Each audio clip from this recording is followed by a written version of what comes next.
Dunia dijangka alami suhu paling panas antara 2023 hingga 2027. Suhu dunia berkemungkinan besar melepasi had yang ditetapkan dalam tempoh 5 tahun dari sekarang, demikian menurut Pertubuhan Meteorologi Sedunia (WMO). Saluran berita CNN melaporkan, perkara itu berlaku disebabkan kombinasi pencemaran yang memerangkap haba dan fenomena cuaca El Nino. Suhu dunia meningkat sejak beberapa tahun kebelakangan ini apabila manusia terus membakar bahan api fosil yang memanaskan bumi seperti arang batu, minyak dan gas dengan tiada tanda-tanda ia akan diperlahankan. Dalam kemas kini iklim tahunannya, WMO yang berpangkalan di Geneva berkata, antara tahun 2023 hingga 2027 wujud 66% kemungkinan suhu bumi meningkat lebih daripada 1.5 darjah Celsius selama sekurang-kurangnya 1 tahun. Ketika suhu terus meningkat, terdapat 98% kemungkinan bahawa sekurang-kurangnya setahun daripada tempoh 5 tahun dari sekarang dan keseluruhan tempoh 5 tahun tersebut akan merekodkan suhu paling panas, kata WMO.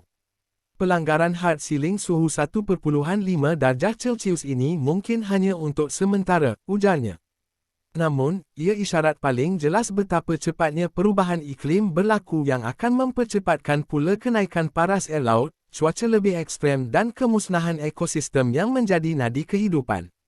Sebelum ini, negara-negara dunia berikrar dalam Perjanjian Iklim Paris untuk menghadkan pemanasan global kepada jauh di bawah angka 2 darjah Celsius dan sebaik-baiknya, 1.5 darjah Celsius lebih rendah berbanding suhu pada era sebelum industri.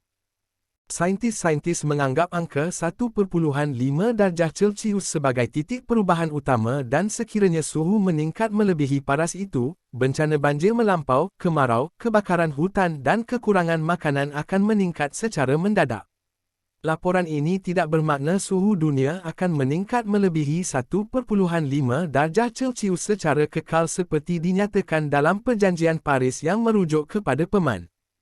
Namun, WMO membunyikan penggera paras siling 1.5 darjah Celsius untuk sementara waktu, manakala kekerapan ia berlaku juga akan semakin meningkat, kata Setiausaha Agung WMO, Profesor Peterita Alas dalam satu kenyataan.